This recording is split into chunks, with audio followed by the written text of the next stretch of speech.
Am I the asshole for asking my parents to pay for my car's registration this year? I, 28, have had my license medically suspended for the 15 months. In that time, my parents have used my car to get to work, go do errands, etc., etc. I have not driven that car at all during these 15 months. I have a family of 7 adults living under the same roof with only 4 cars. 2 belong to my parents, 1 belongs to my sister, and the other 1 belongs to me. I got my car registration bill a few weeks ago, and I asked my parents to pay for the registration this year because my car has essentially been theirs for a year. It makes sense to me that they'd pay it. But when I brought it up, they scoffed and called me entitled. They said they were putting no money towards the payment whatsoever. They got really upset with me. They do only drive it around town, so it's not like they've gone on any day trips or anything. But my car has been a huge help for them. One of the main things is that it's made it where my mom doesn't have to be dropped off at 6 a.m. for her 8 a.m. shifts because of how everyone's schedules work with jobs, school. I'm genuinely surprised they got this mad at me. Is this something I shouldn't expect my parents to do? I'm on a deducted salary while I figure this medical stuff out, so it's not like I want to pay $200 for something I don't even use. Edit. So I don't keep getting asked. My car is fully paid off, by me. I pay insurance on it. I am the sole owner. I pay rent, buy my own groceries, and contribute to the house's groceries. My monthly expenses that go to the house are around $400,550 depending on the month. There are factors in which the cost changes. I cook all my food. I do the necessary chores for the house as well as my own space. I acknowledge that I am getting a deal by living with my parents. Rent where I live is $1,800 on average for a single apartment. But the house is being split by 7 adults. My parents do pay more at the end of the day, as it is their house. We are basically considered renters, by my mom's own words. As far as the 4-car situation, my sister is the sole user of her car, and my brothers, a girlfriend, uses the 2 cars my parents own because they don't own cars. Using my car is simply because there aren't enough cars to go around. If I was working, they'd have to figure out how to use the 2 cars again. Which is going to be an issue in the near future. My parents are allowed to drive it without being an issue with insurance. I don't remember exactly what was done, but they had to register it as me having a medical issue, so they were temporary users or something like that. It's been over a year since they did that. I don't remember the specifics. But they are able to drive it in the eyes of insurance. I have a great relationship with my parents, which is why this reaction came to me as a surprise. They are great people, in case this post made them sound otherwise. Not the asshole for asking, it was a reasonable ask. They are within their rights to say no. And you are within your rights to take the keys back and charge them a rental fee, on top of gas, if they want to use it in the future, if they really want to get petty. You say there is a medical issue. Were they driving the car for your errands or their personal use? Register is as non-operational, so it's not street legal, and don't give them the keys. Info. Are they paying for your housing and food while you figure out your medical situation? Not the asshole. If they don't want to pay to use it, you might have an option to register at P&O or non-op. Basically you pay a fee on time, so it's all good while being stored and easier to pay when it's time to register it again. If it's found driving, other than to, from a shop for an oil change, maintenance, it's effectively not registered to be on the road, and the person driving is responsible for the ticket. 7 adults, 4 cars, 2 belonging to your parents. Your parents need to use their own cars. Your sister needs to use her car, and you need to loan your car to whomever will pay for maintenance, upkeep, license and fees, and maybe even part of any payment. Ain't the asshole. Not the asshole. Tell them they are no longer able to use your car. Since you can't use it, you're putting it on non-op for the time being until you can get your license back and drive it yourself. You're paying rent and for your own groceries, so they can't hold that over you. Am I the asshole for not correcting my friend who said I liked her before I met my partner? I, 27M, have a friend we'll call J, 2526F, who I met about a year before meeting my partner G, 23F. J had a boyfriend when I met her. Our friend group consisted of J, another girl, and 3 of us guys, plus J's partner. J likes gossip, drama, etc. J is flirtatious despite having a partner and would compliment, tease, and joke flirtatiously. She would also start to think that guys liked her, including myself and another guy in our group, maybe all? When she got drunk, if she felt like it, she would say, "He used to like me," about multiple guys, and we were all used to not correcting her, if it was about us, or not questioning it at all. If we did, she would jokingly say something like, "Oh, so you're saying I'm not pretty?" As you can see, I felt like correcting her was not possible or would not help. After I met G, I introduced her to my friends pretty early. She knew J for about 2 years before J started to make plans to leave the country. One group night, most likely with drinks involved, Jay had said again that I used to like her before I met G, something I had not prepared G for. I remember telling G that I'm sorry for not telling her that Jay used to say that. She doesn't recall me telling her. We started to discuss this night recently and G feels hurt that Jay had the audacity to say that to her and feels like Jay shouldn't go around telling people that, because we are in a relationship and she needs to know her boundaries. I understand and share her feelings, and I think I could have easily said something, but in the time I thought that avoiding confrontation like we have in the past was the best move. I can personally think of 4 other guys who she said she thinks are into her or likes her, and no one ever denies it. G thinks I should have corrected her then, but I think not making a scene or big deal was also sparing extra embarrassment for G, since I know that Jay wants drama.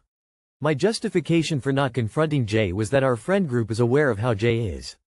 Am I the asshole, eh? Side notes. I think she was trying to cause drama because she was leaving the country soon. G feels like Jay is thinking that she can get her man if she wants, but Jay is just embarrassing herself. You are the asshole, grow a spine. She disrespected your girlfriend right in your face and all that for a pick-me on a power trip. Fight for your relationship before your girlfriend decides that she won't stay with someone who doesn't give a flip. You are the asshole. Why on earth would you not correct her? How can you just stand by idly whilst someone says something about you that's just not true? Unless you are the asshole. No woman wants a man that is going to allow someone to say, imply nasty things right in front of her face and have him not say anything at all.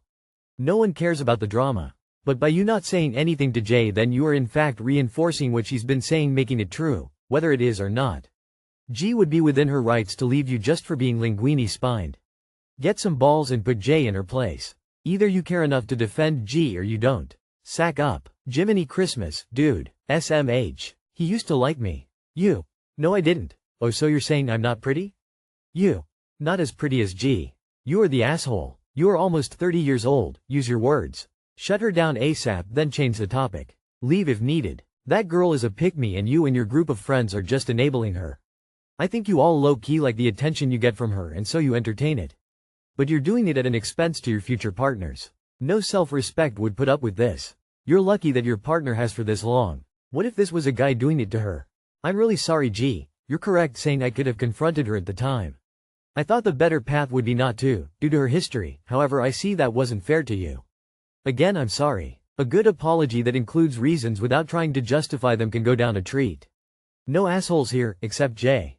Am I the asshole for being unsupportive of my mom's decision to give birth? 14F. Always wanted a sibling. But my parents had issues having a second child. My mom had 2 miscarriages. The first time I was too young to understand what's really happening, but second time I was 9 years old and I saw how much my parents suffered and I felt horrible for losing my sister.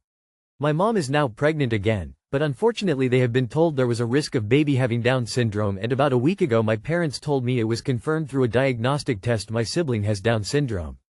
They told me they are considering terminating the pregnancy and I should be ready for this possibility. I felt horrible about losing a sibling again, but I have been searching non-stop since then about caring for a person with Down syndrome and learned how hard it actually is and how it comes with a lot of other health problems and how there's a very high possibility of them never being independent. I then started wishing they would decide to abort it, but today they sat me down again and told me they decided to give birth. I felt so disappointed. I didn't say anything, but okay. My parents could read through me and ask me if I was unhappy about their decision. I thought I had to tell them the truth because if I don't say it now it might be too late forever. So I told them about all the research I was doing and I wished she had decided to terminate. We had a long talk and at some point I said I know I always told them I would love to have a sibling, but I don't think I will ever be able to bond with this one. After hearing that, my mom started crying. My dad started comforting her and told me to give them a little space.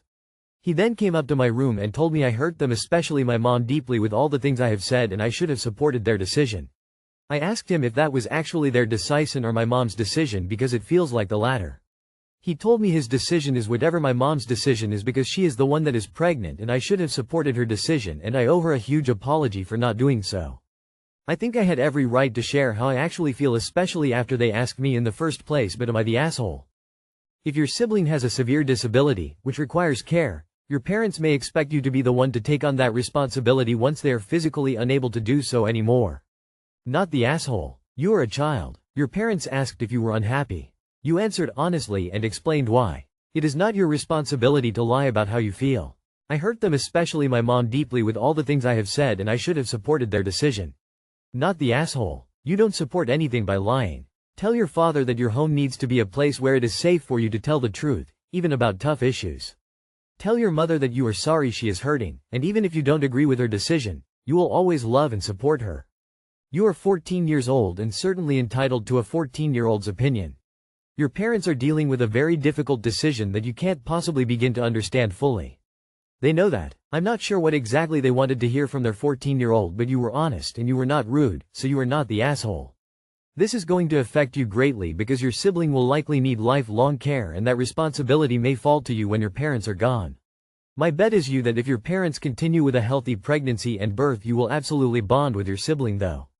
Good luck to all of you. They wanted you to pretend that you were okay. You were right to share how you really feel. Seems you are the only one with a brain in this household. Am I the asshole for saying my mother-in-law can't stop by the house she bought us? My mother-in-law bought my husband, 29M, and myself, 29F, a house across the street from hers. Literally across the street. Our first home, already nearby, had severe flooding issues. When the new, much nicer, house went on the market, my mother-in-law offered to buy it for us. Side note, my mother-in-law was well off, but unexpectedly came into a lot of money 8 years ago. She has the habit of overspending on her children, like any mother would, I'm sure. My husband's extremely comfortable accepting her generosity, but it's hard for me. He said no and moved on. Shortly after we had the worst flood we had seen, and it was now a constant stress and we were really struggling with it. I caved and asked if she was serious. He said yes and he thought it was a nice house, so I asked him to set up a tour for later that day. By 3 p.m. that day, without involving me at all, my mother-in-law had made a cash offer on the house and we were under contract. I am wildly independent and private and have never allowed anyone to make decisions for me, but the ups clearly outweigh my discomforts. But since this wasn't the first time she's pulled something like this, Hub said he would talk to her about how we appreciated, but she crossed the line. Apparently they did have some version of that talk, but it felt like she got away with agreeing she overstepped but not acknowledging that it's not okay to behave that way.